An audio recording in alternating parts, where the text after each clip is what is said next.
બનાસકાંઠાના વિભાજન મામલે ખાનગી બેઠક થઈ। જિલ્લા ભાજપ પ્રમુખ કીર્તિસિંહ વાઘેલાની બેઠકનો વિડીયો જોવા મળ્યો છે। નિવાસસ્થાને આગેવાનો સાથે કાંકરેજના સ્ટેન્ડ બાબતે કરી હતી બેઠક। દરેકની બનાસકાંઠામાં રહેવાની ઈચ્છા છે તો પૂરી થશે। સીએમ ભૂપેન્દ્ર પટેલે રજૂઆત સ્વીકારી વિશ્વાસ દર્શાવ્યો છે। આંદોલન કરવાથી કંઈ ના થાય, આપણી સરકાર છે, આપણું સાંભળશે જ। પરંતુ 10 વર્ષ પછી તમે યાદ કરશો કે વાવ થરાદમાં ગયા હોત તો સારું હતું। સરહદી જિલ્લો છે એટલે સારો વિકાસ થશે। તો ઓગળ જિલ્લાની માંગને સમર્થન મળ્યું છે। દિયોદરની ગ્રામ્ય પંચાયતોનું મળ્યું છે સમર્થન। મોટાભાગની ગ્રામ પંચાયતોએ સીએમને લખ્યો પત્ર। 46 ગ્રામ પંચાયતોએ સીએમને કરી રજૂઆત। માંગ નહીં સ્વીકારાય તો આંદોલન રહેશે યથાવત। સુરેન્દ્રનગર મહાનગરપાલિકાએ 20 થી વધુ ખડકેલા દબાણો દૂર કર્યા। ગૌશાળાના નામે કર્યો હતો કબજો। કંઈક આ રીતે દરવાજો તોડી ગૌશાળાના નામે કબજો કરી બેઠેલા લોકોને પકડીને દબાણો દૂર કરાયા। રકઝક, માથાકૂટ અને મહિલાઓની દાદાગીરી વચ્ચે પણ સુરેન્દ્રનગરમાં તંત્રનો દબાણો પર હથોડો ચાલ્યો। સુરેન્દ્રનગર શહેરના મેઇન રોડ પર 20 વર્ષથી કેટલાક લોકો ગૌશાળાના નામે સરકારી જમીન પર કબજો જમાવીને બેઠા હતા। અનેકવાર નોટિસ આપવા છતાં દબાણકર્તાઓ ટસના મસ થયા ન હતા। અંતે મનપા પોલીસની ટીમ સાથે 20 વર્ષથી ગૌશાળા બનાવવાના નામે દબાણ કરનાર જગ્યા પર પહોંચી હતી અને અહીં પહેલા દબાણ કરતા મહિલાઓએ દરવાજો અંદરથી બંધ કરી દીધો હતો। પોલીસ અને મહાનગરપાલિકાની ટીમે દરવાજા ખોલવા અપીલ કરી, પરંતુ મહિલાઓ દાદાગીરી પર ઉતરી આવી એટલે તંત્રે દયા દરવાજા તોડ દેની જેમ દરવાજો તોડી અંદર ઘૂસી અને પહેલા તો માથાકૂટ કરતી મહિલાઓની અટકાયત કરી લેવામાં આવી। બાદમાં અંદર પહોંચી જે પશુઓ અને માલધારીઓ હતા તેને પકડી લેવાયા। 60 થી વધુ પશુઓને તંત્ર દ્વારા હાલ અન્ય જગ્યાએ ખસેડવામાં આવ્યા। 20 વર્ષ બાદ સરકારી જગ્યા ખાલી કરાતા સ્થાનિકો ખુશ થયા। દ્વારકા બાદ જામનગરમાં પણ ધણધણ્યું બુલડોઝર।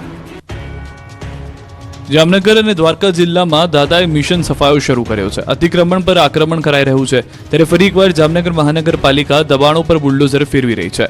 જામનગરના નદીના પટ્ટ વિસ્તારમાં ડિમોલિશન કરાયું। બચુનગર વિસ્તારમાં 12 જેટલા બાંધકામ ઉપર મહાનગરપાલિકાએ બુલડોઝર ફેરવ્યું। પોલીસ કાફલા સાથે મહાનગરપાલિકાની એસ્ટેટ વિભાગ નદી પટ્ટા વિસ્તારમાં પહોંચી હતી।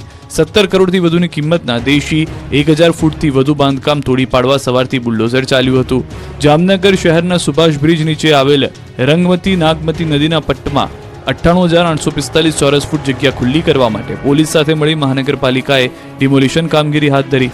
17 કરોડથી વધુની રકમ બનતા 54,045 ફૂટમાં બનાવાયેલા કરોડોની કિંમતના કુલ 12 જેટલા અનધિકૃત બાંધકામો તોડી પાડવા માટે જામનગરમાં ફરી એકવાર ડિમોલિશન શરૂ કરવામાં આવ્યું। આવનારા સમયમાં રિવરફ્રન્ટ પ્રોજેક્ટને લઈને કામગીરી કરવામાં આવી રહી છે।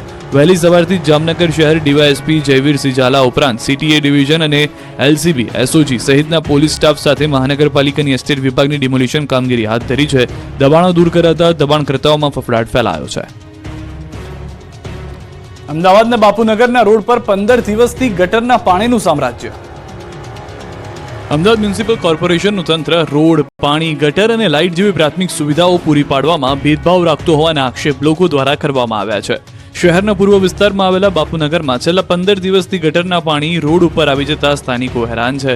અનેક રજૂઆત બાદ પણ સમસ્યાનું સમાધાન ન આવતા હવે સ્થાનિકો આમરણાંત ઉપવાસ પર બેસી ગયા છે। અધિકારીઓ પૂરતી કામગીરી કરતા નથી એવા ઉત્તર ઝોનમાં આવતા બાપુનગર અનિલ સ્ટાર્ચ વિસ્તારમાં છેલ્લા 15 દિવસથી ગટરના પાણી રોડ પર પાણીનું સામ્રાજ્ય સજાવીને બેઠા છે। બાપુનગર વિસ્તારમાં આવેલા અનિલ સ્ટાર્ચ મિલ રોડ પર સંજય નગરથી બાપુનગર તરફ જવાના રોડ પર ગટરનું પાણી બહાર ઉપર આવી ગયેલું જોવા મળી રહ્યું છે। સ્થાનિક રહીશો ગટરના પાણીમાં ચાલવા માટે મજબૂર છે। વાહન ચાલકો, વૃદ્ધો અને વિદ્યાર્થીઓને પણ વધુ તકલીફ પડી રહી છે। કેટલાય સમયથી સ્થાનિકો દ્વારા અધિકારીઓ સમક્ષ રજૂઆતો છતાં કોઈ નિરાકરણ આવતું નથી। મ્યુનિસિપલ કોર્પોરેશનની મશીનરી ત્યાં મૂકવામાં આવી છે। મોટા મશીનો શોભાના ગાંઠિયા સમાન રાખવામાં આવ્યા છે। તંત્ર દ્વારા નિરાકરણ ન લાવવામાં આવતા હવે સ્થાનિક લોકો આમરણાંત ઉપવાસ પર ઉતર્યા છે। પ્રશ્નનું નિરાકરણ ન આવે ત્યાં સુધી આમરણાંત ઉપવાસ કરશે। મોરબીમાં પીવાના પાણીના પ્રશ્ને પાણીના ટાંકામાં બેસી વિરોધ પ્રદર્શન। મજાક મસ્તી કે ગાંડપણમાં આ ભાઈ ટાંકામાં નથી સૂઈ ગયા। ટાંકામાં પથારી નાખી આગેવાન કરી રહ્યા છે અનોખો વિરોધ। જી હા, મોરબીને મહાનગરપાલિકાનો દરજ્જો આપવામાં આવ્યા બાદ પણ સ્થિતિ સુધરી નથી। મોરબીમાં પાયાની સુવિધાઓ નાગરિકોને મળતી નથી।